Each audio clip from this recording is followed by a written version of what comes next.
Global global వార్మింగ్కు చంద్రదూలితో చెక్కుపెట్టాలని, తద్వారా భూమిపైకి వచ్చే సూర్యరశ్మిని తగ్గించడమే మంచిదని సైంటిస్టులు చెప్తున్నారు.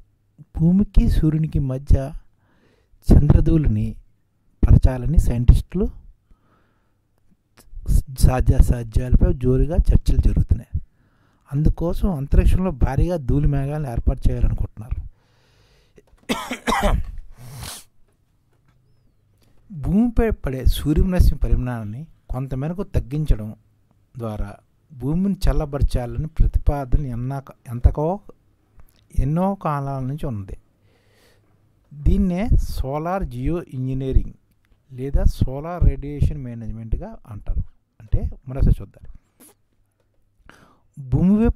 భూమిపై పడే సూర్యరశ్మి పరిమాణాన్ని కొంతమేరకు తగ్గించడం ద్వారా భూమిని చల్లబరచాలనే ప్రతిపాదన ఎంతో కాలంగా ఉన్నాయి. దీన్నే solar geo engineering, solar radiation management అంటారు.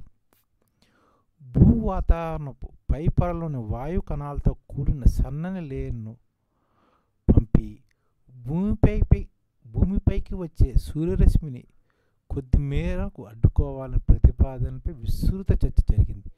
కానీ అది ఆచరణలో సాధ్యం కాదని, ఇలా వాతావరణం పొరలతో చెలగాటమాడితే భూమిపై పలు ప్రాంతాల్లో వర్షపాతం తదితరాలు తీవ్రంగా ప్రభావితం కావచ్చని భయాందోళనల మధ్యలో వాటిపై ముందడుగు పడలేదు.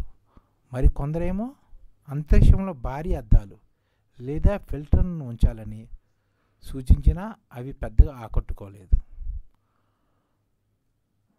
కొంతమంది అదే చంద్రదూలిని వాడుకోగలిగితే ఇలాంటి సమస్యలు ఉండవని, దిగ్విజయంగా పని పూర్తవుతుందని చాలా యోచనల తర్వాత కొంతమంది సైంటిస్టులు చెప్తున్నారు.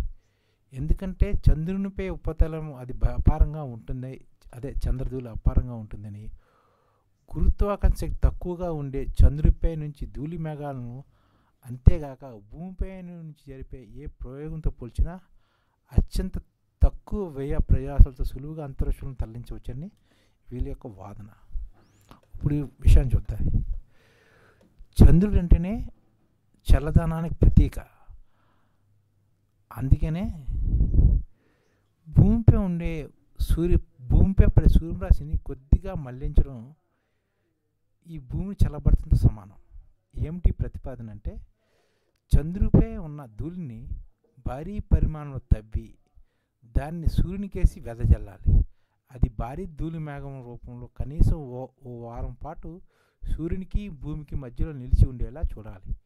అలా చెదిరిపోయాక చంద్రునిపై మరో దఫా తవ్వకం జరిపి మరో వారం పాటు సూర్యుడికి భూమికి మధ్యలో ధూళి మేఘంగా ఏర్పాటు చేయాలి. మొత్తం మీద ఏటా ఏకంగా 1 కోటి టన్నుల చంద్రధూళిని భూమికి సూర్యునికి మధ్య మేఘ రూపంలో వెదజల్లడం ఈ లక్ష్యం అన్నమాట. ఇప్పుడు ఈ పని చేయడం వల్ల గ్లోబల్ వార్మింగ్ అంటే సూర్యుడి నుంచి వచ్చే కిరణాలు భూమికి కొంతవరకు తగ్గొచ్చు. కానీ ఈ పరిశోధనకు కూడా కొన్ని సమస్యలు ఉన్నాయి. ఏంటి ఆ సమస్యలు అంటే, చంద్రధూళిని అంతరిక్షంలో వెదజల్లడం వినడానికి బాగానే ఉన్నా అందుకు సాంకేతిక అవసరం. అంతేకాక సాంకేతిక రాజకీయ సవాళ్ళతో అంతకు మించి భారీ వ్యయంతో ఈ పని ఎవరు ముందుకు వస్తారు ఈ పనికి? అన్నింటికంటే ముందుగా చంద్రునిపై భారీ సైజులో ఒక శాశ్వత నివాసం ఏర్పాటు చేసుకోవాలి. ఆ తర్వాత ధూళిని తవ్విపోసే పరికరాలని అక్కడ ఏర్పాటు చేసుకోవాలి. గత 50 సంవత్సరాల్లో మనిషి చంద్రునిపై కాలు పెట్టడం చాలా వరకు తగ్గిపోయింది. వాస్తవాన్ని దీన్ని పెట్టుకుంటే ఇదంతా ఎంత కష్టమో అర్థమవుతుంది. రాజకీయంగా చూస్తే ఈ మొత్తం ప్రయోగానికి ఎవరు సారథ్యం వహిస్తారు? ఇందులో ఏ దేశం ఎంత మేరకు ఎలా ఉండాలన్నది ఓ పెద్ద ప్రశ్న. అంతరిక్షంపై ఆధిపత్యం కోసం ఇప్పటికే పెద్ద దేశాల మధ్య పోటీ తీవ్రంగా ఉంది. ఒకవేళ పర్యావరణ రక్షణ కోసం అవి తన పట్టువిరుపులను వదిలి ఒక్కటగా కలిసి వస్తాయనే అన్నది కూడా అనుమానమే. అంతరిక్షంలో భూమికి సూర్యునికి మధ్య పలు దేశాలు ప్రయోగించిన కృత్రిమ ఉపగ్రహాలతో నిండిపోయి ఉంది. ఇన్ని కష్టాలు పడి ఒకవేళ విజయవంతమైన దూది వెదజల్లే ఉపాయం తాత్కాలికమైన ఫలితాలు ఇస్తుంది. గ్లోబల్ వార్మింగ్కు శాస్త్రమైన అడ్డుకట్ట వేస్తే దీర్ఘకాలిక ప్రయోజనం ఇది కాదు.